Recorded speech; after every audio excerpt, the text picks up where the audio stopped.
მოგესალმებით. ეს ტელეკომპანია პულსია, მე კასანიკიძე გახლავართ და ჩვენ ვაგრძელებთ გადაცემათა ციკლს მეტ იდეა. დღევანდელი ჩვენი გადაცემა ვფიქრობ ახალგაზრდებს უფრო მეტად დააინტერესებს და აღაბრძოლებს უკვე ხანდაზმულ ჩვენს კოლეგებს და მაყურებელს. საქმე იმაში გახლავთ, რომ როდესაც ჩვენ საუბრობთ ჩვენი ქვეყნის განვითარებაზე, იმ ინტელექტუალური რესურსის, როგორც ეკონომიკური საფუძვლის და სიმდიდრის არსებობაზე ქვეყანაში, ხშირად არ ვითვალისწინებთ, რომ საქართველო ისეთი პატარა ქვეყანაა, სადაც მძიმე მრეწველობის ან სხვა რაიმე განვითარების მხრივ შეიძლება წარმატების მიღწევა რთული გახდეს. თუმცა ისეთი რესურსი, როგორც არის გონებრივი და ინტელექტუალური რესურსი, ნამდვილად შეუფასებელია. სწორედ ამიტომ ვფიქრობ, ჩვენი დღევანდელი სტუმარი ძალიან დიდი სიამოვნების და სიხარულის საბაბი გახდება თქვენთვის. საღამო მშვიდობისა, ჩვენთან სტუმრად არის ანა ტრაპაიძე, მოგესალმებით. დიდი მადლობა მოგზაურობისათვის. დიდი მადლობა ამ შესაძლებლობისათვის, მადლობა. ანა, მე ტყუილ არ გავაკეთე ესეთი შესავალი, მე მართლა ასე მწამს, რომ ერთი ადამიანის წარმატება, ერთი შესანიშნავი ახალგაზრდა ადამიანის ასეთი მრავალმხრივი მოღვაწეობა და საკმაოდ სერიოზული უკვე ზურგს უკან პროექტები, სწავლა, კვლევები და ასე შემდეგ პოზიციები უკვალოდ არ ჩაივლის ქვეყნისთვისაც. ეს პირველ რიგში არის ალბათ წარმატება იმ ინსტიტუციის, რომელშიც ესეთი ადამიანები მოღვაწეობენ და იმ ქვეყნის, რომელშიც ეს ადამიანები შემდგომში რეალიზებას ახდენენ თავის ცოდნისა და გამოცდილების და რაც მთავარია, გადასცემენ ამას სხვებს. მე მინდა ჩვენი საუბარი დავიწყოთ თქვენი გზით, როგორ მოხდა, რომ თქვენ აირჩიეთ ბიოფიზიკა, მაგრამ შემდგომში უკვე სხვადასხვა მიმართულებებით განავითარეთ თქვენი ცოდნა და უნარები, იქნება ეს ბიოლოგია, იქნება ეს ნანოტექნოლოგიები, იქნება ეს ეკოლოგია და სხვა და ბუნებრივია სამედიცინო სფერო და რატომ მოხდა ესეთი ინტეგრაცია თქვენი სხვადასხვა გამოცდილების ცოდნის და როგორი იქნება თქვენი აზრით ის გზა, ის მისია, მოდი პირდაპირ ვიტყვით, რომელიც შეიძლება ასეთ ადამიანებს ჰქონდეთ ასეთი შესაძლებლობების გამოჩენის შემდეგ მათ ცხოვრებაში. დავიწყებ იქიდან, რომ ძალიან მომწონდა სამედიცინო სფერო და ზოგადად კიდევ მაინტერესებდა ბუნებისმეტყველება და როდესაც კარიერული არჩევანის წინაშე დავდექი, ცოტათი შემეშინდა, იმიტომ რომ იმ დროს ვაბარებდი, სადაც ჯერ კიდევ მე-11 კლასი იყო და ვიფიქრე, რომ იქნება ვერ გამოვიდე კარგი ექიმი, იქნება ვერა, მაგრამ იქნება ფიზიკოსი გამოვიდე. და მქონდა ჯეროდა რა ვიცოდი რომ ფიზიკაშიც არის ისეთი მიმართულებები, რომელიც მართლა ძალიან ეხმარება მედიცინას განვითარებაში და რატომღაც წარმომედგინა რომ რაღაცა ხელსაწყოები უნდა შემექმნა, რომელიც მედიკოსებს დაეხმარება და ამაში მეგონა ჩემი მისია და ფაქტობრივად ესეც გამოვიდა ნაწილობრივ. პირველად ჩავაბარე ჯავახიშვილში ფიზიკის ფაკულტეტზე. ზოგადი ფიზიკის მიმართულებით და მაგრამ მე მაინც აი ამ ინტერესმა წამძლია ლაბორატორიაში დავიწყე ბიოფიზიკის ლაბორატორიაში რაღაცა კვლევებში მონაწილეობის მიღება და გაიხსნა რაღაცნაირად კარები. პირველი გაცვლითი პროექტი მქონდა გერმანიაში, სადაც უკვე მოვხდი საუნივერსიტეტო კლინიკაში, იქ მომხდა ვირუსოლოგიის ლაბორატორიაში ყოფნა და დავინახე რომ რეალურად არ არის იქ ასეთი დაყოფა. მართალია არიან ბიოლოგები, არიან ქიმიკოსები, ბიოქიმიკოსები, მაგრამ რაღაცნაირად საზღვარი წაშლილია, ყველას აქვს ერთი დიდი მიზანი, უბრალოდ აი როგორ უდგება ამ საქმეს არის ცოტა სხვა მიდგომა, სხვადასხვა უნარი და ალბათ ვისაც როგორ შეუძლია, ისე ცდილობს, რომ თავისი წვლილი შეიტანოს აი ამ დიდ საქმეში, რომელსაც ქვია მეცნიერება. და არა ცალ-ცალკე ესე კამპიონი. აი აქ მივხვდი კიდევაც, რომ ზუსტად ფიზიკა როგორც მიყვარს, როგორც ბუნებისმეტყველს, არა როგორც მათემატიკოს, როგორც ბუნებისმეტყველს და როგორც ასევე სიცოცხლის მეცნიერების, ანუ როგორც მიყვარს აი სამყაროს ახსნა როგორია სიცოცხლე რატოს.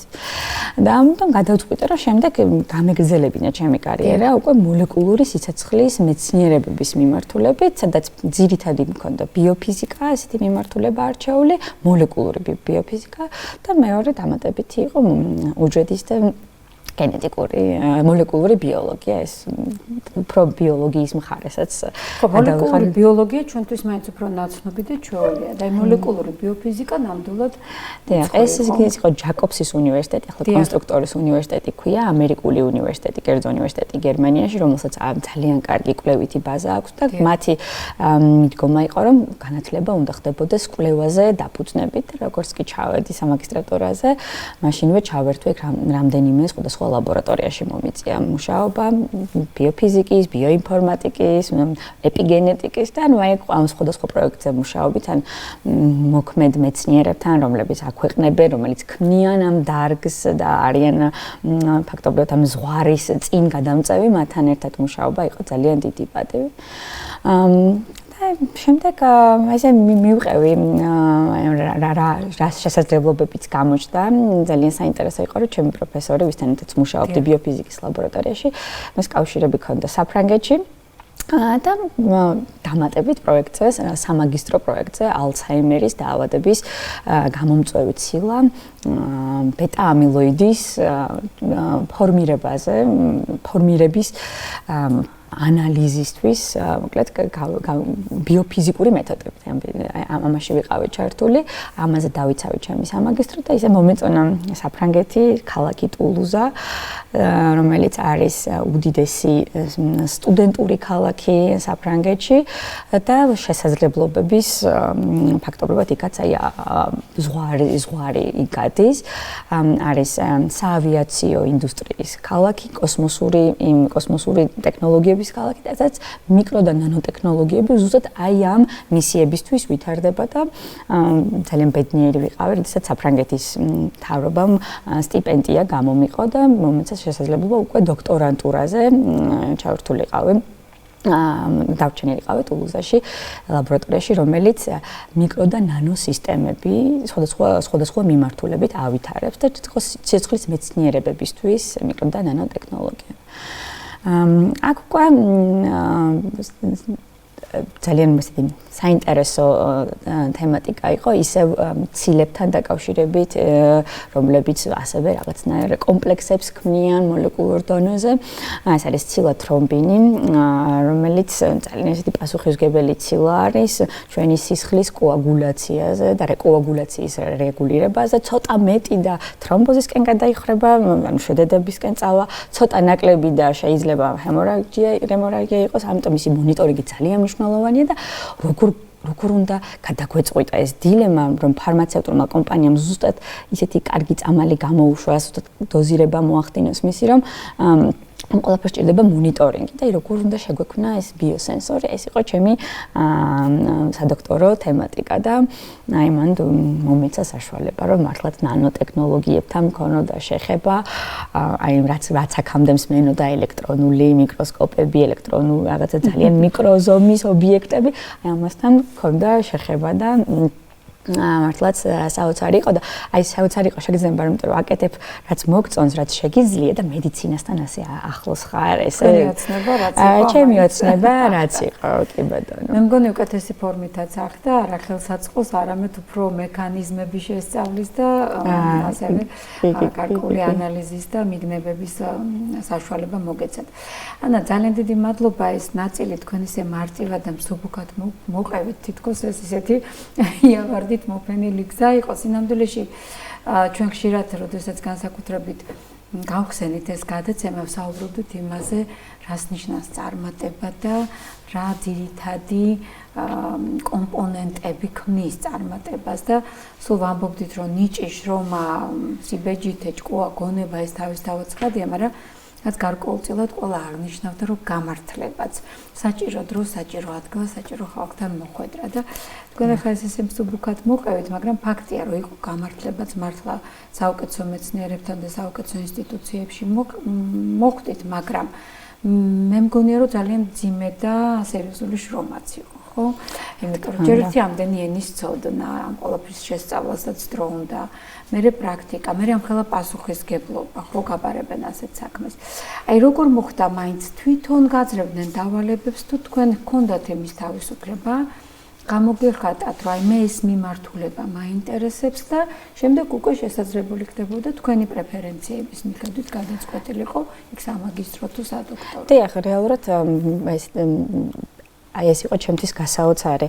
აქაც ძალიან კარგი ლექტორები შეხვდნენ სწავლის განმავლობაში, მაგრამ აი თავისუფლება და შესაძლებლობები, რაც თქვა, მატერიალ-ტექნიკური ბაზა, რომელიც არის, როდესაც მიდიხარ ლექტორთან და ეუბნებ, რომ აი ეს მან დამაინტერესა, აი ამას ჩაუღმავდებოდი, ამას გავაკეთებდი და არის ამ შესაძლებლობა, აი კი სცადია, იქნებ გამოვიდეს და მართლაც ყველანაირი ხელშეწყობა ყოველ შემთხვევაში თქვით გეტყვიან რომ აი ჩვენთან შეიძლება ეს არ იყოს, მაგრამ აი გვერდზე ლაბორატორიაში ვნახოთ, გვერდზე ინსტიტუტში ვნახოთ, ჩვენ თუ ეს გაინტერესებს, ამის განვითარების დიდი შანსებია და ეს რა თქმა უნდა ძალიან მადლობელი ვიყავი, როდესაც შემიძლია რაღაცას თუ ადგილზე ვაკეთებდი, სხვაგან ძალიან დიდი კოორდინაცია აქვს თელ სამეცნიერო წრეს ერთმანეთთან და ეს პრობლემას არ წარმოადგენს, რომ დაუშვათ ერთი ინსტიტუციის ან ერთი ლაბორატორიის ფარგლებში თუ ხართ ოფიციალურად დაუშვათ დასაქმებული ეს ხელს არ უშლის, რომ სხვა ინსტიტუციაში ან არა, პირიქით, აი ეს არის ღიაობა, რასაც ღია მეცნიერება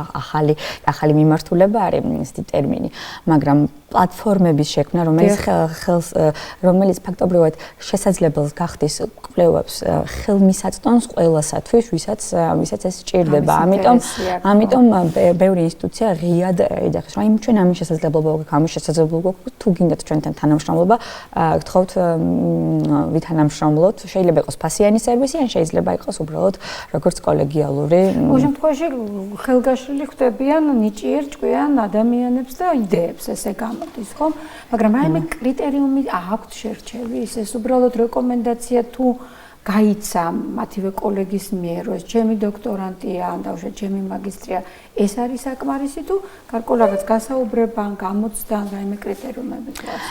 დიახ, თავისთავად სხვადასხვა ეტაპზე სხვადასხვა კრიტერიუმია, მაგისტრატურაში მოსახვედრად მნიშვნელოვანი არის мотивაციას და წინასწარ მომზადებას აჩვენებს სტუდენტი. შემდეგ უკვე რა თქმა უნდა რეკომენდაციებით ძალიან დიდ როლს თამაშობს. რეკომენდაციები, კავშირების გაბმა. ასევე ვიტყოდი რომ რამდენიმე რაღაცებს ხან გვეუბნებიან, ხან არ გვეუბნებიან. არის რაღაცა ხრიკები, რითიც შეიძლება რომ ჩვენი სანაცნობო, პროფესიული სანაცნობო წრე გავზარდოთ და აი ერთ-ერთი უმარტივესი შეიძლება ესეთი იყოს, როდესაც სტატიებს ვკითხულობთ, ვეცნობით აი ამ სფეროში რა ხდება, ეს ლიტერატურის მოძიება თუ ზოგადად მომზადება რაღაც საკითხის, ჩვენ ვნახოთ ავტორებს და ვთქვათ შეიძლება იყოს ესეთი ავტორები ყველა სფეროში არის, ვიტყვით რა ეს არის ჩვენი როცა დედა, მიმართულების დედა, მიმართულების მამა და კითხები რო გირთება, არ უნდა შეინახო ეს კითხვები, შეიძლება რომ მიწერო იმ ადამიანს და უთხრა რომ აი წავიკითხე თქვენი სტატია, მომეწონა, მე ამაზე დავფიქრდი, ამაზე ვმუშაობ გამოხმაურება საკმაოდ არის ხოლმე. ასეთი კავშირები ყველაზე ძვირფასი არის, თუ მართლაც ჯანსაღი ინტერესზე არის დაფუძნებული. ხო, ისინი უცებ ხდებიან, ხო ეს. კი, ეს ერთ-ერთი საშუალება. შემდეგ უკვე კონფერენციები წარდგენა. რა თქმა უნდა გავითვალისწინოთ, რომ სწავლა, ანუ ერთია რომ საგნის სასწავლად მიდიხარ, მაგრამ სწავლობ ზოგადად ეთიკას, პროფესიის ეთიკას, ასევე ზოგადად ის არის რომ ძალიან მრავალკულტურული, მარტო მე კი არ ვარ ქართველი ფრანგულ გარემოში, გერმანულ გარემოში, მაგრამ იქ არის უამრავი ადამიანი სხვადასხვა კუთხიდან მოსული, ყველა თავისი კულტურის მატარებელია და აი ამათი გაცნობა, სინთეზი, ჰარმონიაში მოსვლა, ესეც თავისთავად განსხვავებულ უნარებს ძენს ადამიანს და შემდეგ უკვე როდესაც ხდები კონფერენციაზე, უკვე როგორც თევზი ისე გძნობ თევზი წყალში ისე გძნობ თავს და აი კომუნიკაციაში შედიხარ და იქაც უკვე შეიძლება რაღაცა კავშირები გაებოს და როგორც წესი ასე არის. არ უნდა იმიტომ რომ ასე ხდება.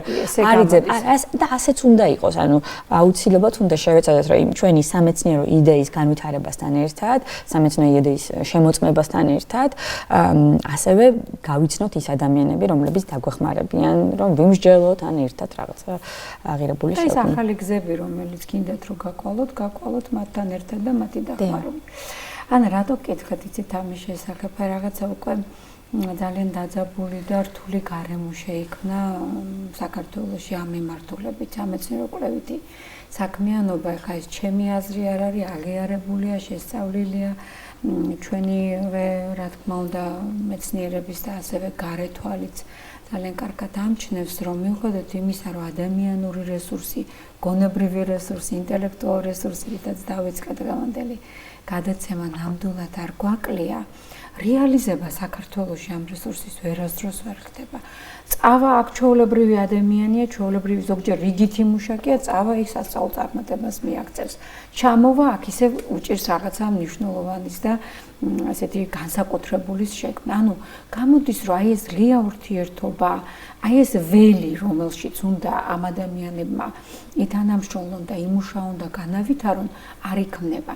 მე მინდა ამ შემთხვევაში ჩვენ რამოდენიმე წუთი ამ საკითხსაც დავუთმოთ. როგორ ფიქრობთ, რა არის საჭირო იმისათვის, რომ საქართველოში კიდევ ერთხელ გავიმეორებ, სადაც სხვა ეკონომიკური თუ რეპუტაციული წინსვლის შანსი, ხა სოფლის მეურნეობა, ჩაი, ღვინო, თაფლი და მძიმე მრეწველობა და აბრეშუმი აღარ არის ის, რითაც საქართველოს შეუძლია ეკონომიკურად ფეხზე დადგეს, ხო? ჩვენ გვჭირდება ჩვენი ადგილი როგორც ინტელექტუალურ ჰაბს, თუნდაც აკადემიურ საგანმანათლებლოს სამეცნიეროს. როგორ შეიძლება რომ ეს გარემო ეს ველი შევქმნათ?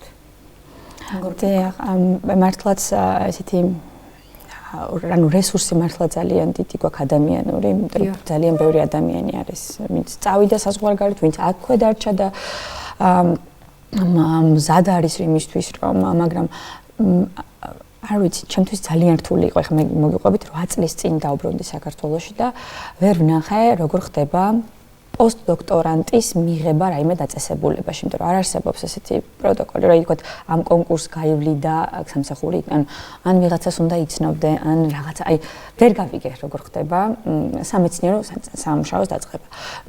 მე შემდეგ მოვიკითხე, თქვათ, როგორი არის დღის წესრიგი იმ ადამიანების, ვინც მუშაობს კვლევით დაწესებულებაში და ვინც მარტო კვლევით დაწესებულებაში მუშაობს, სამწუხაროდ მათი ხელფასები ეს არის ისეთი რაღაც, რომ წარმოუდგენელი. და ამბიციებით ჩამოსულს გამიჭირდა აი ამ რეალობასთან შეგუება, რომ ასე როგორ შეიძლება, რომ ასეთ პირობებში იყოს მეცნიერება.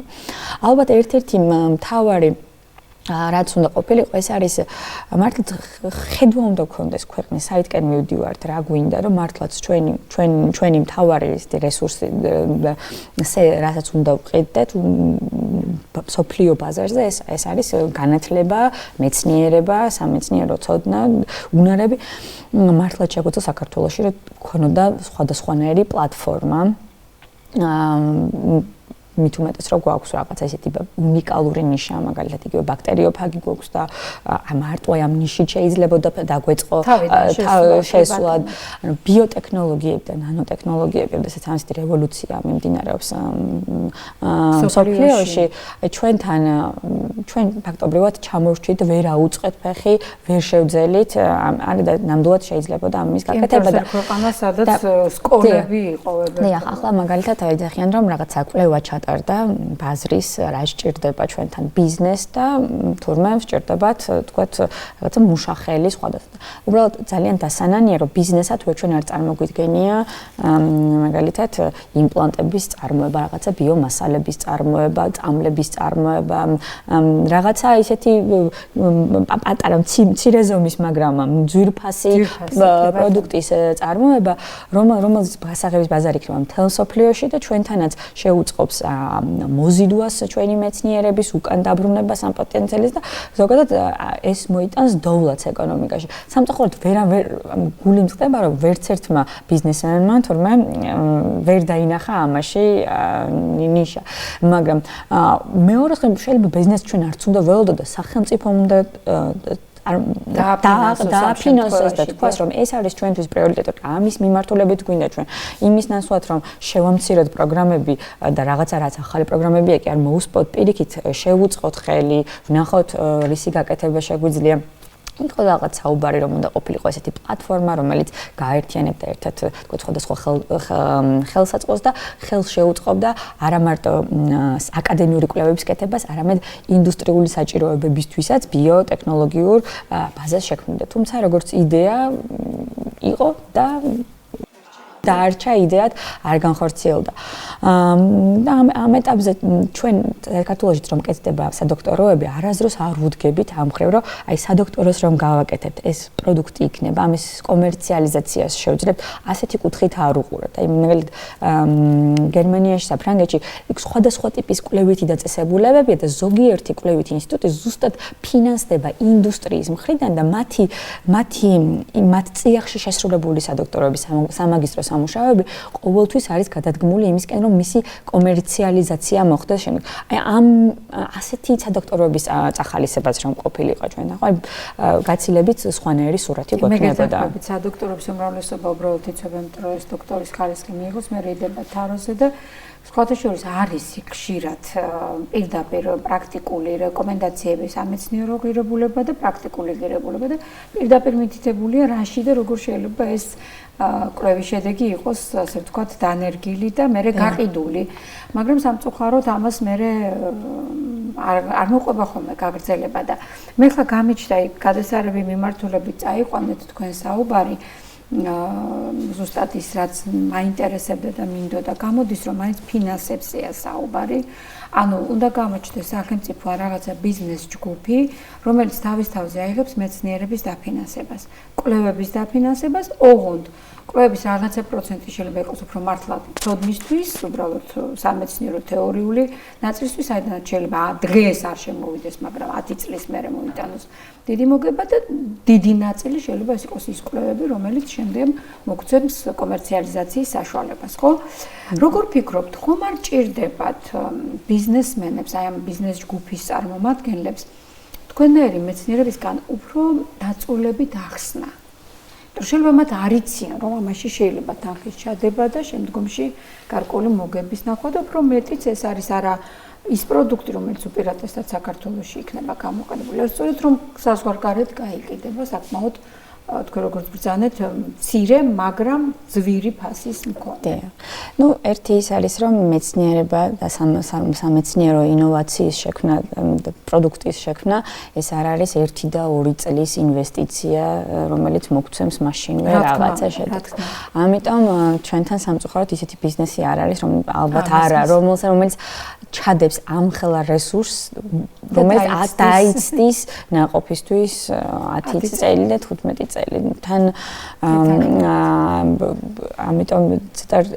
ამიტომ ჭირს თუმცა არის ფარმაცევტული ბიზნეს კომპანიები სადაც შეიძლება რომ რაღაცა ნაბიჯები გადაიდგას თუნდაც მცირე მე მინდა ახლა რახან თქვენ ესეთი ხიდი გამიკეთეთ ბარემ გადავიდე ამ თემაზე ძალიან რბილად და ამავე დროს მკვეთრად იმიტომ რომ პირდაპირ ვიტყვი რა იყო ჩემი ერთ-ერთი თქვენი თაღმთოვანების არა მარტო ის რომ რამოდენიმე მიმართულებით ბიოლოგია იქნება ეს ფიზიკა იქნება ბიოფიზიკა იქნება ტექნოლოგიები იქნება და სხვა და მედიცინა თავისთავად მოგიწიათ მოღვაწეობა და საკმაოდ ცნობილ ლაბორატორიებში და საკმაოდ ცნობილ კვლევებში არამედ ის რომ თქვენ მუშაობთ ბიონანოტექნოლოგიებთან რომელიც ვფიქრობ რომ მინდა რომ ერთი მოკლედ აუხსნათ რას ნიშნავს მაყურებელს და ვფიქრობ რომ მედიცინისთვის განსაკუთრებით რაც მე ხარ როგორც ექიმს ყველაზე მეტად თუმცა ეკოლოგიური თვალსაზრისითაც თუ კვების პროდუქტის თვალსაზრისითაც ძალიან საინტერესოა მაგრამ ეხლა კონცენტრირებას გავაკეთებ მედიცინაზე მე პირადად ძალიან ხიბლავს იმიტომ რომ მე ვფიქრობ რომ ის რომ ტარგეტული წამალი შეიძლება ზუსტად იქ მიიტანოს სადაც მისატანია იგივე თქვენ ბიოსენსორები ახსენეთ და შეგიძლია ის ბიომარკერი რომელსაც ისე ვერ იჭერ ამითი დაიჭირო და აღმოაჩინო ის რომ შეგიძლია შექმნა ისეთი ასე ვთქვათ პროდუქტი რომელიც თავისთავად ცხადია გამოყენებული იქნება გვერდითი ეფექტების თუ სხვა და რაც ყველაზე მთავარია რეგენერაციულ მედიცინაში ხო აი ეს სამი მიმართულებაც რო ავიღოთ მედიცინაში უკვე ჩემთვის ძალიან მნიშვნელოვანია მე არ დამავიწყებ როდესაც ხშირად ყვები ხომ შეიძლება მაყურებელს კი მობეს და მაგრამ რა ვქნა ერთ-ერთი ძალიან მნიშვნელოვანი ნაწილი იყო ჩემი ცხოვრების ტუბერკულოზის სფეროში საქმიანობა და მახსოვს რამდენი ნაშრომი იდებოდა ტრანსთორაკალური შეყვანა და ლიმფური გზით შეყვანა და 1000-ნაირი მეთოდები, რომ პირდაპირ იქ მისულიყო ტუბსაწინააღმდეგო პრეპარატი, სადაც იყო ინფილტრაცია, სადაც იყო პროცესი, ვინაიდან ეს ქიმიო პრეპარატებია, ძალიან ბევრი გვერდითი რეაქცია აქვს და რომ არ ყოფილიყო მისაღები პეროს, არ ყოფილიყო მთელ სისხლში მერე გადასული და მოეღო მთელი ორგანიზმი და ინტოქსიკაციები და გვერდითი რეაქციები არ გამოიწვია და იყო სხვათა შორის შეყავდათ მეც მოვესწარი ამას პირდაპირ, მაგრამ ნუ ვერ გაგრძელდა ეს, იმიტომ რომ ესეც ინტერვენციული და მტკივნეული პროცედურა იყო და ასე შემდეგ. მოკლედ იმის თქმა მინდა რომ იდეები არსებობდა. ნახეთ, თვითონ იდეა ბევრი არის ისეთი, რომელიც ადრეც იყო. თქო როგორც ოცნებობდით რომ რაღაც ასე იქნება, ასე იდეურად ბევრს ქონდა რაღაც ოცნება, რომ შეიძლება ასე მოხდეს. დავუშვათ აი ვენების გაგანიერებასთან დაკავშირებით მახსოვს მეც ბავშვი რო ვიყავი, ქონდა დედას ეს პრობლემა, სულ მინდოდა გამختارიყავი იქ, იმიტომ რომ მე სადღაც ბოცვერში ან სადმე გამომეყვანა ჯანსაღი ვენა და იმ გაგანიერებულის მაგივრად დავუშვათ გვაქვს ასეთი ოცნებები ხო ჩვენ ბავშვობაში ან ახალგაზრდობაში. იდეა შეიძლება გქონდეს, მაგრამ ვერ განახორციელო. დაი დღეს მე ასე მგონია, შეიძლება ვწდები და ეხლა თქვენგან მაინტერესებს როგორც პროფესიონალისგან. დადგა ის დრო, როცა იდეების და ოცნებების განხორციელება შეიძლება ახალი ტექნოლოგიებით. რას ფიქრობთ, აი როგორ აუხსნით it მაყურებელს, რა არის ეს ნანოტექნოლოგიები, განსაკუთრებით ბიონანოტექნოლოგიები, ნანობიოტექნოლოგიები, ხო ეს ცოტა განსხვავებულია ერთმანეთისგან და როგორ შეიძლება ამ ტექნოლოგიის გამოყენება დღეს როგორც მედიცინაში, ისევე ზოგადად ჩვენ სასწავლო მეცნიერებაში. აი ფაქტობრივად ცოტა შორიდან მოვული ორ ფაქტზე გავამახვილებ ყურადღებას. პირველად, როდესაც მთვარეზე იყო მისია წასული და აიღეს მთვარის ნატეხი 400 კილოგრამი მე მგონი და ჩამოიტანეს დედამიწაზე, დაურიგეს სხვადასხვა ლაბორატორიას, რომ შესწავლა მომხდარიყო და ნახევარი ოღონდ გაყინეს.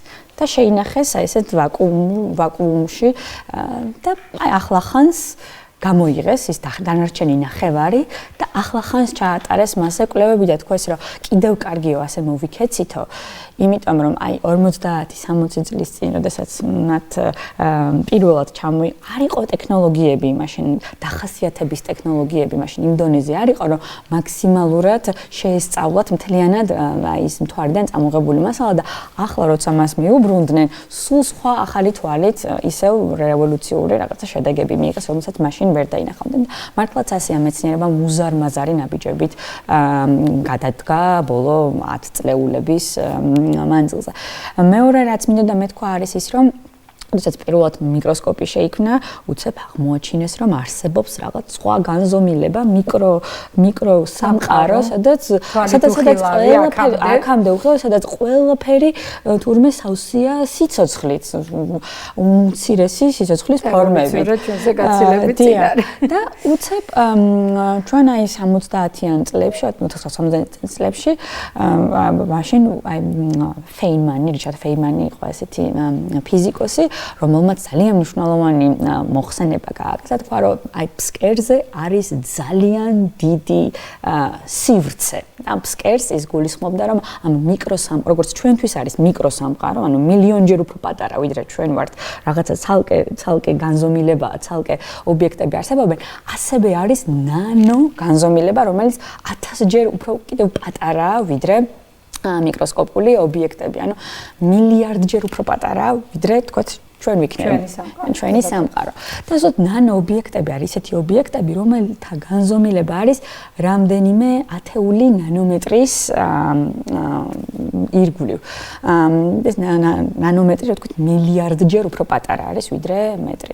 ხო, აი მილიარდჯერ უფრო პატარა ობიექტებზე გვაქვს საუბარი, რომელთაც განსაკუთრებული თვისებები აქვთ და მათი თვისებები მათ ზომებთან ერთად თვისობრივად იცვლება. ძალიან საინტერესო რომ აქ უკვე ჩავდივართ ჩვენ აი მოლეკულურ დონეზე, იმიტომ რომ აი პატარა ცილები არიან ზუსტად ნანომეტრის ზომის.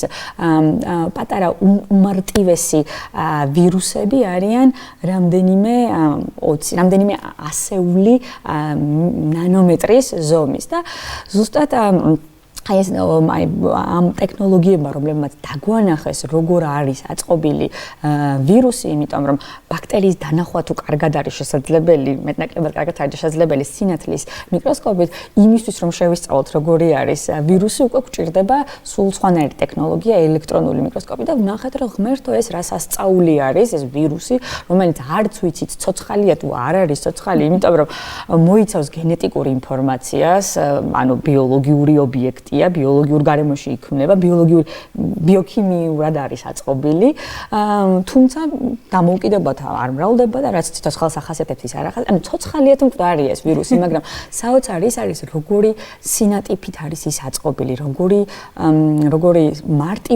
მარტივი სირთულით არის აწყობილი, იმიტომ რომ სულ რამდენიმე გენი სჭირდება იმისთვის, რომ აიწყოს მისი კაფსულა, თუმცა ისეთი ჭკვიანია, რომ შეუძლია შეაღწიოს სხვადასხვა ადგილებში, ხო, ჭკვიანი მისი აგებულებიდან გამომდინარე. და ხომ არ შეიძლება ჩვენც აი შევქმნათ ისეთი ობიექტი, რომელიც ძალიან გავს ამ ვირუსებს, ხომ არ შეიძლება მარტივი კომპლექსი იქნება. კი, აი მაგალითად, როგორ შევხედოთ, როგორ იქცევა ბაქტერიოფაგი, რომელიც ასევე ვირუსი არის და სამიზნედ იყენებს ბაქტერიებს, მანქანა, რომელიც უბრალოდ თავის პროგრამას, DNS ინფორმაციულ ჩაუშვებს ბაქტერიაში და შემდეგ ხდება მისი განადგურება. ხომ არ შეიძლება ასეთი მეთოდი გამოვიყენოთ სხვა უჯრედებში რაღაცა ინფორმაციის შესატანად, ხო?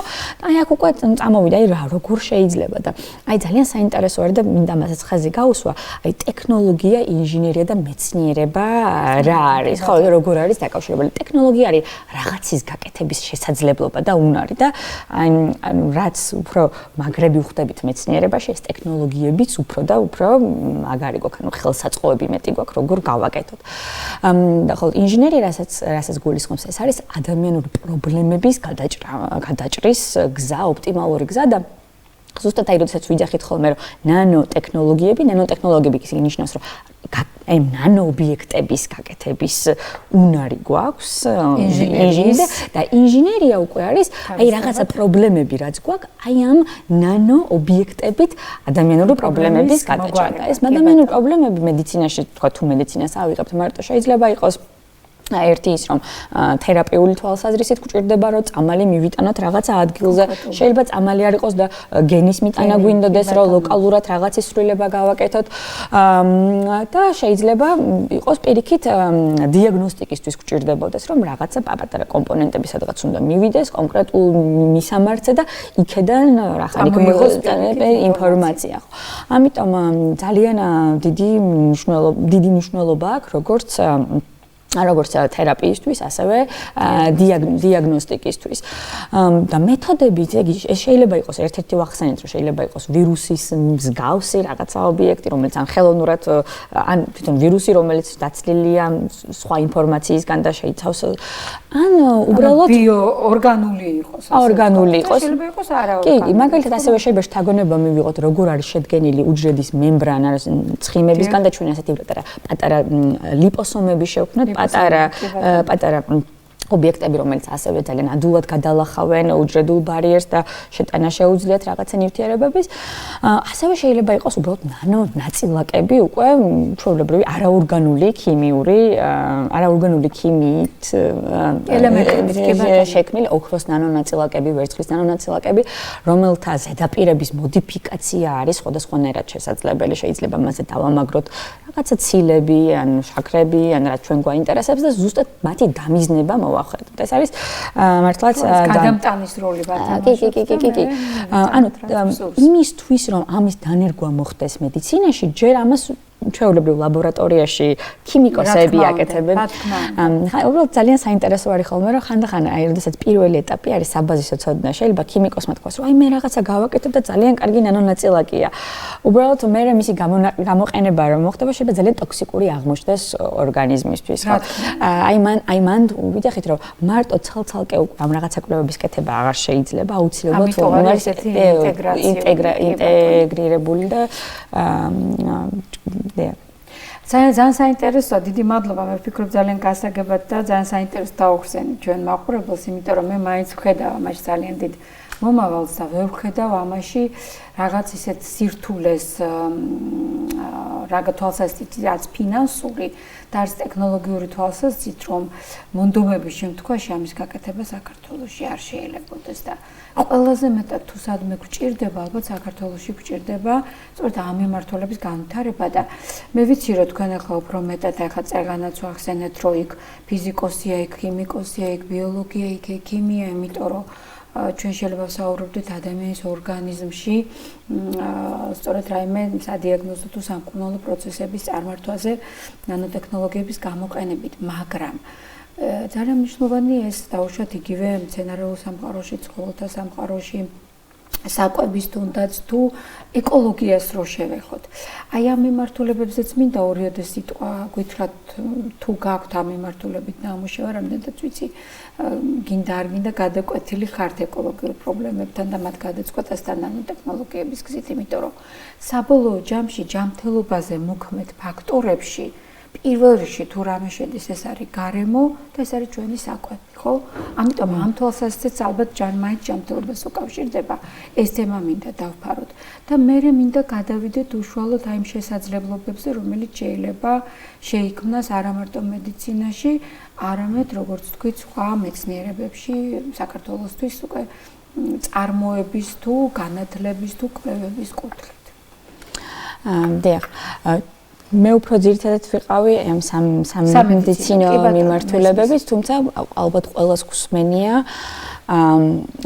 თანამედროვე პრობლემა ეკოლოგიური რაც არის, ორი ძალიან მნიშვნელოვანი, ეს არის მიკროპლასტიკი, ანუ მიკროზომის პლასტიკები და ასევე მტვრის ნაწილაკები, რომელიც შეწანილი არის ჰაერში, ანუ ჩვენ ნანოტექნოლოგიები ხანდახან ასეთი სახითაც გვხდება, რომელიც ჩვენს ადამიანურ საქმიანობასთან არის დაკავშირებული და რა თქმა უნდა მიმდინარეობს ამაზე კვლევები, ერთ-ერთი უცხელესი ტოპიკია, ასე რომ ვთქვათ, რომ ნახოთ პუბლიკაციები, ყველა ცდილობს რომ ნახოს, რა სად გვხდება მიკროპლასტიკი, სად შეუძლია მას შეღწევა და აქვს თუ არა მას შემდეგ უკვე სხვა ეფექტები.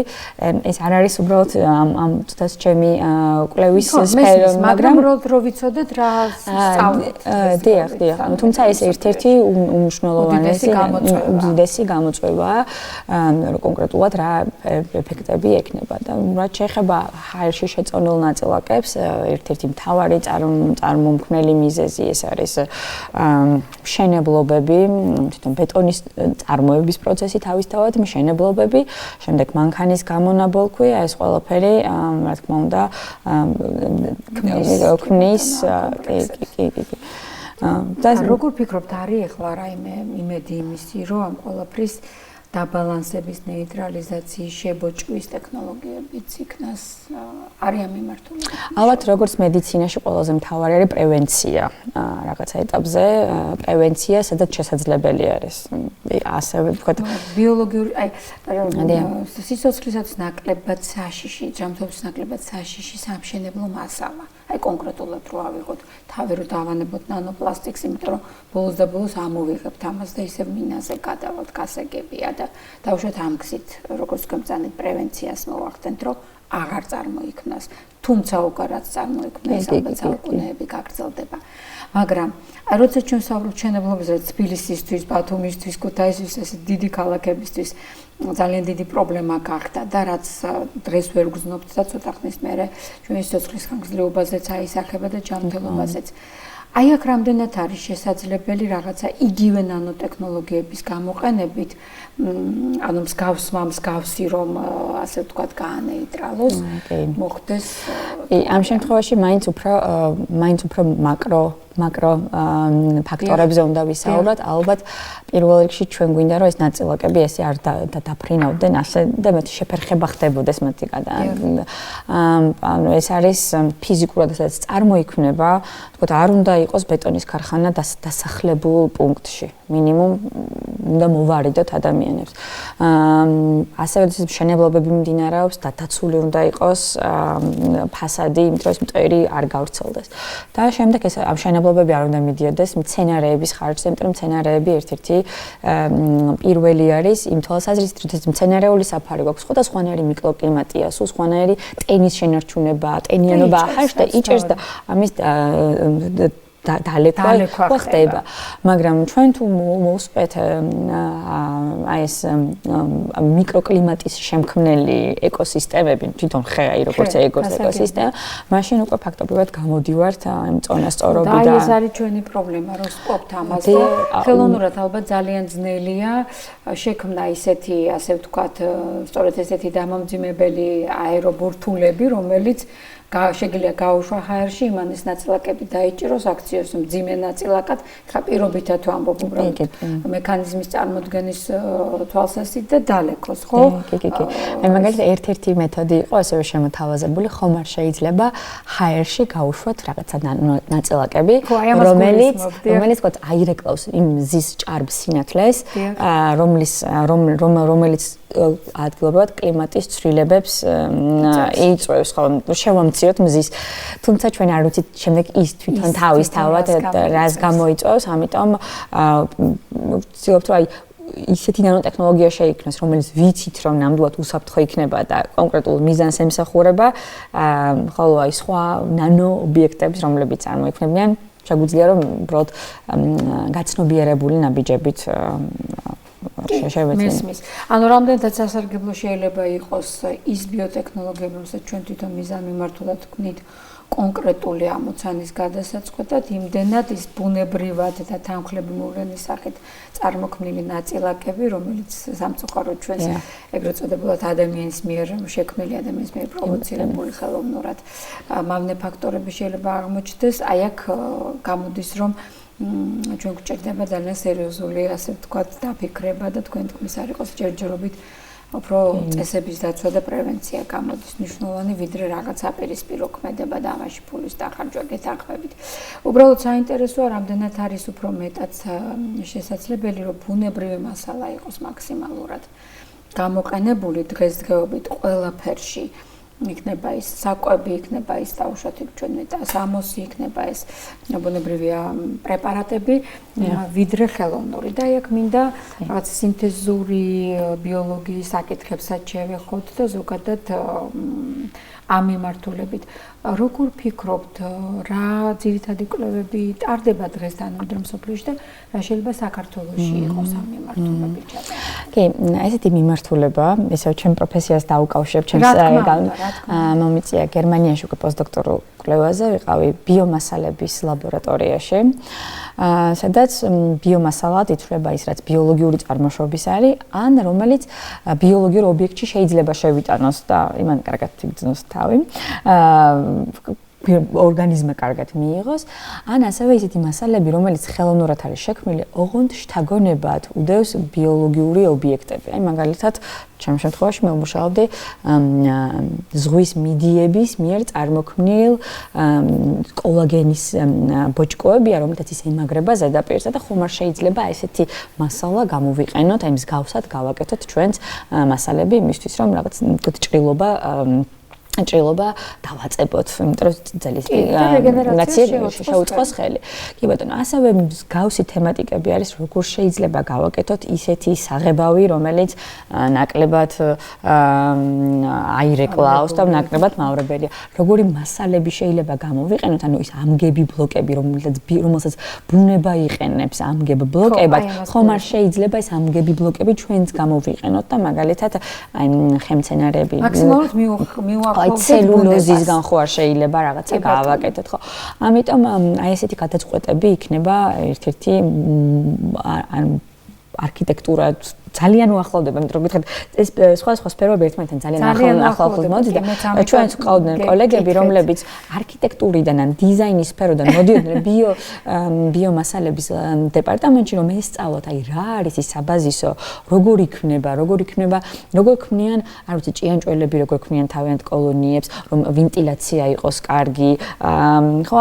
რომ ვისწავლოთ ბუნებისგან და ჩვენ ისეთივე მსგავსი ობიექტები შევქმნათ, რომ ნაკლები დაგვეხარჯოს მაგალითად გათბობაზე, გაგრილებაზე, წყალი ეფექტური იყოს, უფრო როდესაც ასეთ რაღაცებზე დავზოგავთ, რა თქმა უნდა, უფრო მდგრადი იქნება და ამიტომ აი ამ ბიოლოგიიდან ძალიან ბევრი ცოდნა და შთაგონება წამოვიდა და კი ნამდვილად ველოდები. შეიძლება ეს არის ძირითადი მიმართულება, რა მიმართულებითაც ალბათ აწი განვითარდება, იმიტომ რომ მსოფლიო ფიზიკურად ვერავა ამდენ სამრეწველო ხარჯს და შესაბამისად ბიომასალები ალბათ მომავალია. აი მე როდესაც მეთხოვენ რომ რაღაცა კარიერული რჩევები მივცე ახალგაზრდებს, ვეუბნები რომ აი რაც ძალიან დაგჭირდება და ყოველთვის გჭირდება და რომ ეს არის მასალად მცოდნეობა. იმიტომ რომ ჩვენი ტექნოლოგიები, რისი გაკეთება შეგვიძლია, რისი შექმნა შეგვიძლია, მოდის მასალად მცოდნეობისგან და ანუ მასალების, ბიომასალების ცოდნის საჭიროება ძალიან მნიშვნელოვანია. თუ ვინღაცა ამ მიმართულებით წავა, აუცილებლად დაჭირდება ჩვენ ქვეყანას და აუცილებლად გამოადგება ესეთი ცოდნა. ენერგიის შემგროვებელი, დამგროვებელი მასალები, რომელთაც შეიძლება ენერგია მივიღოთ და ენერგია შევინახოთ. ასეთი მასალებიც გვჭირდება, იმიტომ რომ ენერგია ადამიანს სულ ჭირდება და სულ და რაც თავია მიღებაზე იმდენად პრობლემა არ არის, თქო საქართველოში ბევრი მზის, მაგრამ ისი შენახვა ახლა არის პრობლემა. აი აქაც უკვე შეიძლება რომ აი ნანოტექნოლოგიებით, ახალი მასალებით შეიქმნას ისეთი რომელიც აი ამ ენერგიაზე იქნება და რა თქმა უნდა სამშენებლო მასალები, იმიტომ რომ ყველას გვჭირდება სახლი, ყველას გვჭირდება რომ რაღაცა ჯანსაღი გარემო იყოს, გრადი იყოს, მანდაც ფაქტობრივად ისო მასალები პანჯარა იქნება თუ კი, ასევე რა ვიცი, ძალიან მნიშვნელოვანი როგორც თქვით, პლასტმასს გამოვიყენებთ, ხო, რა რითი შეიძლება ჩავანაცვლოთ ბიოდეგრადირებადი ისეთი, რომელიც ნაკლებად ხო, აი ამიტომ დეფიციტი არ შეიქმნას. ვფიქრობ, რომ ნანო მასალად მცოდნეობაში მართლაც არის ისეთი შესაძლებლობა მომავალი, რომელიც სიცოცხლის მეცნიერებებსაც, ენერგეტიკასაც, არქიტექტურასაც და ზოგადად საზოგადოებას ძალიან წარდგება. ძალიან დიდი მადლობა ზუსტად ამ ტიპის პასუხი მინდოდა თქვენგან იცით ანა რატომ ჩვენ მივეჩვევთ საუბრობთ მედიცინაზე, კონკრეტულ დაავადებაზე, კონკრეტულ სიმპტომებზე, კონკრეტულ მეთოდზე კვლევის თუ მკურნალობის და ასეთი ცოტა ფართო ფილოსოფიური ხედვა ჯანმრთელობის, სიცოცხლის ზოგადად ძალიან გვეკარგება ეს გაგვიცურდება ხოლმე ხო ეს სლიპს რომ ეძახით და ეს არის ძალიან ცუდი, იმიტომ რომ ჩვენ ყველანი მოვდივართ მაინც იმ წარსულიდან, აი სწორედ იმ მიკრობული ვირუსული სამყაროდან, რომელიც ჩვენამდე გაცილებით ადრე არსებობდა, მერე უკვე ჩვენი სამყარო გაჩნდა და როდესაც ვაკვირდებით თუ როგორ ცხოვრობდა უწინ ადამიანი, ის ყველაფერს ბუნებრივს იყენებდა, ბუნებრიდან იღებდა ხო? იგივე სამედიცინო ცოდნაც როგორ განვითარდა, აკვირდებოდნენ ცხოველებს, აკვირდებოდნენ ცოცხალ გარემოს, როგორ აღიდგენდა ის თავს, როგორ განიკურნავდა თავს სხვადასხვა დაზიანების დროს და ცდილობდნენ მერე უკვე ეს მეთოდები დავუშვათ დაენერგათ ერთმანეთის მკურნალობაში და აქ საინტერესო სწორედ ის არის, რომ თუ ჩვენ მეტნაკლებად ვეცდებით გამოვიყენოთ ისევ ბუნება და ბუნებრივი მასალები ჩვენივე ჯანმრთელობისათვის, თქვენ თქმის არ იყოს, მაშინ გამოდის შეიძლება ის იმდენი დაავადებაც, რომელიც პროვოცირებულია სწორედ მავნე-გარემო ფაქტორებით აღარც იყოს. ანუ ის პრევენცია დაავადებების როცა სულ ამბობთ, ავიცილოთ, ვერაფერ ავიცილებ თუ საკვები არ შევცვალე. ძალიანაც რომ მინდოდეს მე თვითონ არც მოვწია, არც დავლიე, კიდეც ფიზიკურად აქტიური ვარ, კიდეც ყველანაირად ვცდილობ რომ დავუშვათ ის ცნობილი ის ფაქტორები ავირიდო ჯანმრთელობის, მაგრამ მარტო ჩემთვის ხო ვერ შექმნის რაღაცა ინდუსტრია, რაღაცა საკვებს, მარტო ჩემთვის ხო ვერ ააშენებს რაღაცა კონკრეტულ ბინას და სახლს. აი ხა ჩვენ მახსოვს ერთხელ შევისწავლეთ მეტალპლასტმასის კარპანჯარი ძალიან რომ შემოვიდა ჩვენს ყოფაში და მოდაში, ასე ვთქვა და ნუ იაფიც იყო რა თქმა უნდა და ადვილიც ძალიან ბევრი კვლევა ჩატარდა და სამწუხაროდ პირველი სადაც გაკეთდა იქ საბავშვო ბაღები იყო თუ სკოლები თუ სხვა აღმოჩნდა იმაზე მეტი ტყვიის შემცველობა და სხვა ამავნე ნივთიერებების, რომელიც ორგანიზმის წაფით არ შეიძლებოდა და ნუ საბოლოო ჯამში არც დაცვლილა ეს ისევე დარჩა და დღემდე განაგრძობს ჩვენზე ზემოქმედებას. ანუ რისი თქმა მინდა იცით, ჩვენ ახლა ვსაუბრობთ უხილავ მტერზე, ჩვენი სიცოცხლისა და ჯანმრთელობისაც. ჩვენ ახლა აქ ვხედავთ და არ ვიცით რომელი მასალა ჩვენზე როგორ ზემოქმედებს, ხო?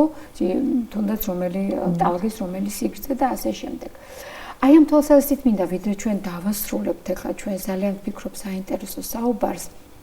თქვენ პრინციპში ბოლო კითხვაზე, რომელიც რას ურჩევდი ჩვენ ახალგაზრდებს, რომ უნდა მეკითხა მეტნაკლებად მიპასუხეთ, მაგრამ მაინც მინდა ჩავშალო ეს.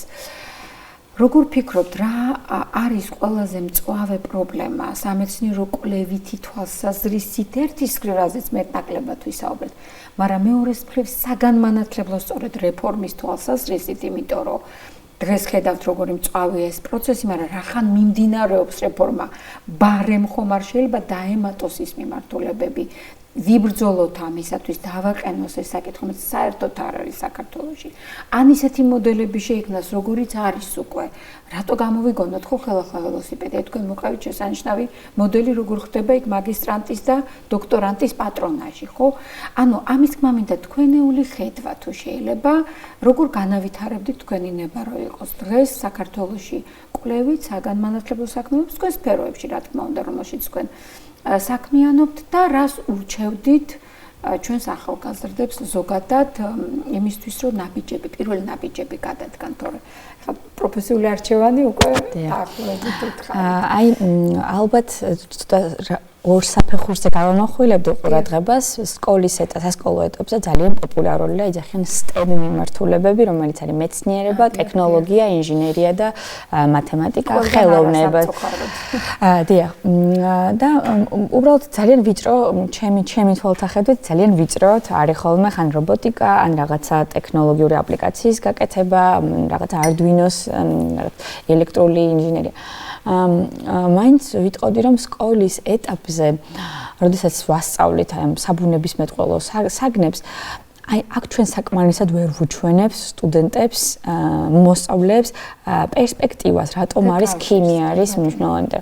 მაინც უფრო მეცნიერულ მხრიდან ვუდგებით, მაგრამ მის საინჟინრო, ან ადამიანს როგორი პრობლემები აქვს და როგორ ეხმარება ეს კონკრეტული დისციპლინა ამ პრობლემების გადაჭრაში, ამაზე არ ვამახვილებთ ყურადღებას და ამიტომ ძალიან ესე კლიშედ რომ ავიღოთ ზოგიერთი სტუდენტი იძახის რომ აი მე რომ ფიზიკა ვისწავლო, ფიზიკის მასწავლებელი გამოვალ, ან ბიოლოგიის მასწავლებელი და არა უამრავი შესაძლებლობები არის. ამიტომ აი ვიტყოდი რომ აი ინ რაც შეიძლება ხა ჩვენ თუ გვინდა რომ გამოყენებითი ხო ადამიანის პრობლემები ზუსტად არსებობს და თუ ჩვენ ამ პრობლემას გადაჭრას მოვუძებნით ოპტიმალურ გადაჭრას, მაშინ ფაქტობრივად ყიდველიც ყავს, ბაზარით არსებობს, ვინც ამის მომხმარებელი იქნება.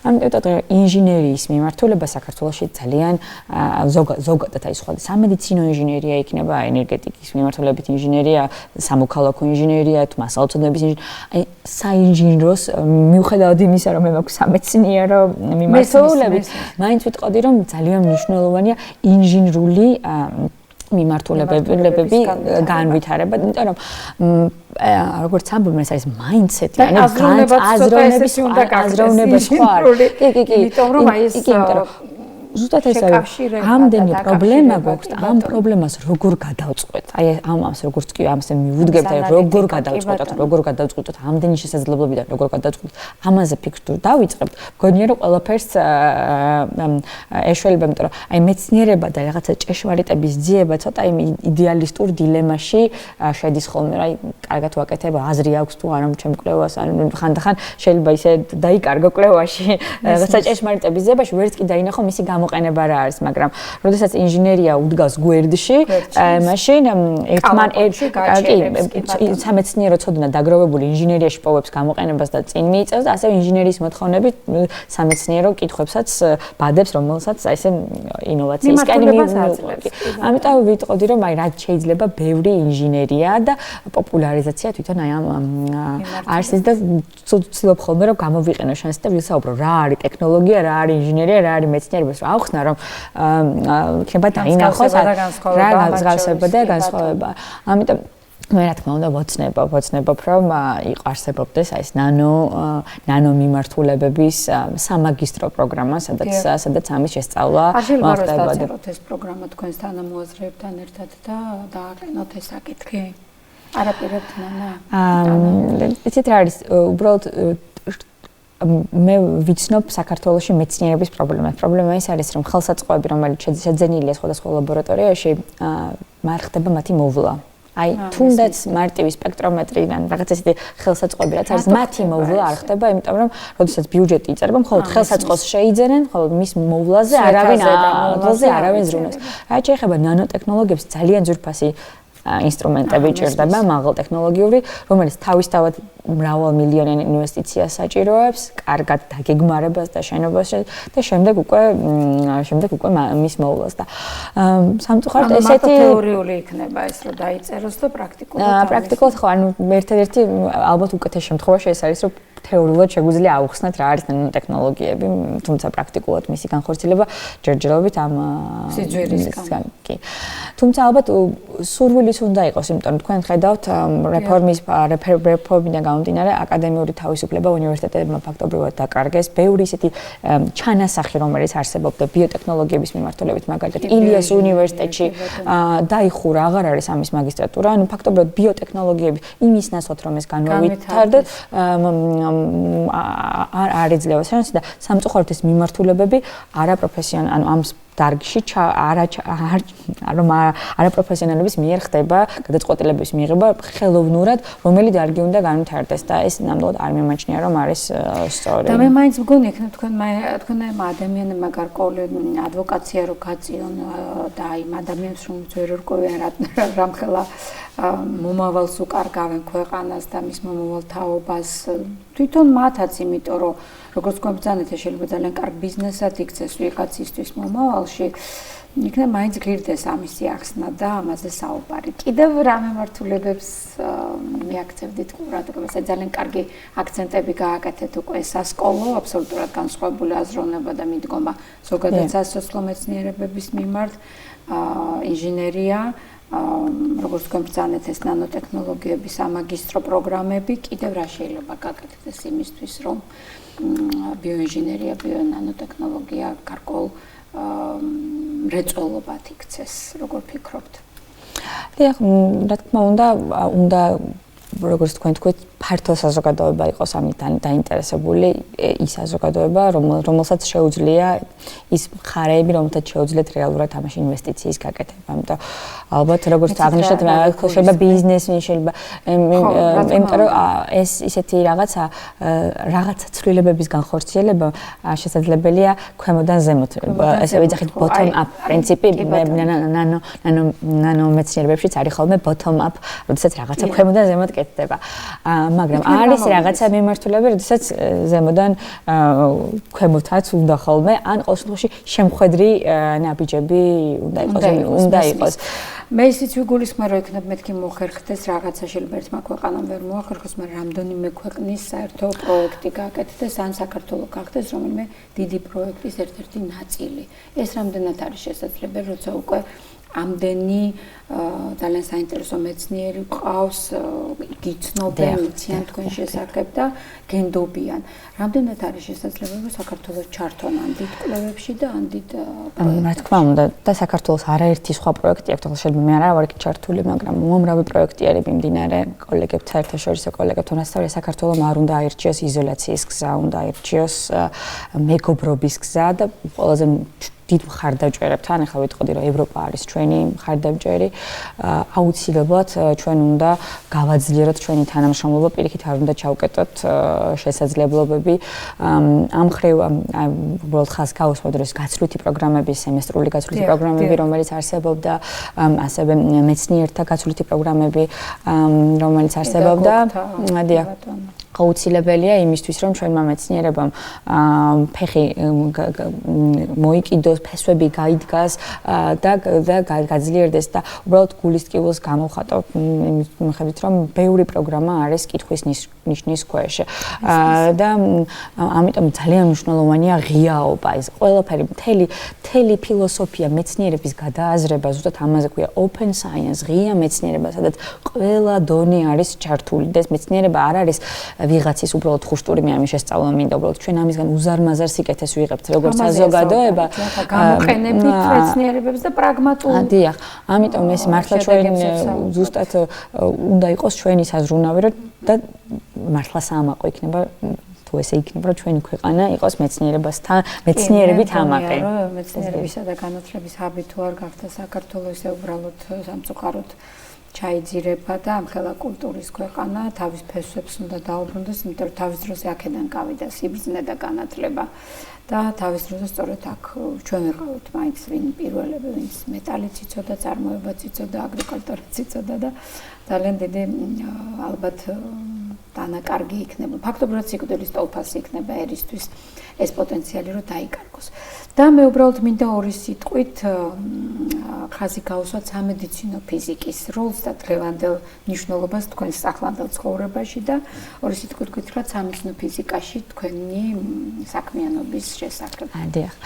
ვიტყოდი რომ საქართველოში დაუბრუნდი 2018 წლიდან და მას მერე ვასწავლი სამედიცინო უნივერსიტეტში და სხვადასხვა კერძო სამედიცინო უნივერსიტეტებში ფიზიკას, ბიოფიზიკას და სამედიცინო ფიზიკის შესავალს.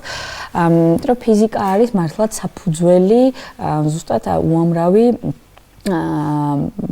იმ ტექნოლოგიის, რომელთაც ჩვენ დიაგნოსტირებას ვახდენთ ჩვენი პაციენტების, რომ ფიზიკაში აი ამ წარმატებებს კი და ამიტომ აი სამედიცინო ფიზიკა კონკრეტულად აი ამ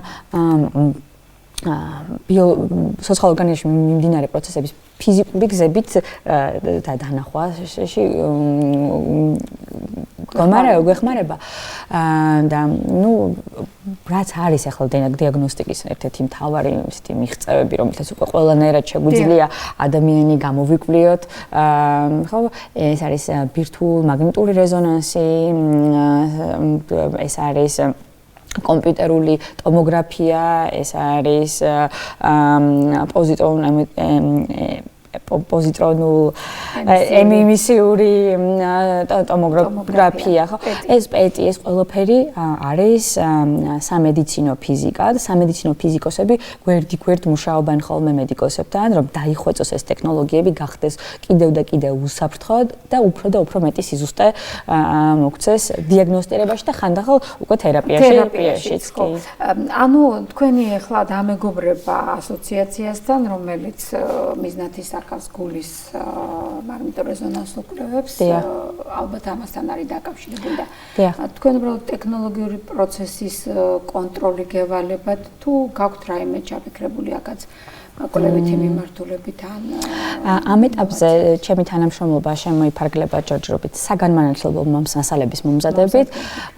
ეს დაინტერესებული პუბლიკა შეიძლება იყვნენ რადიოლოგები, უშუალოდ კარდიოლოგები, მედიცინის სტუდენტები ან ექიმები, ასევე შეიძლება ვინც ასეთ აინტერესებს ზოგადად, დიახ, იმიტომ რომ რთულად ჟღერს ხან მაგნიტურ რეზონანსი, რას ნიშნავს ეს ყველაფერი და შეიძლება ამის ახსნა და მე ძალიან დიდ სიამოვნებას მანიჭებს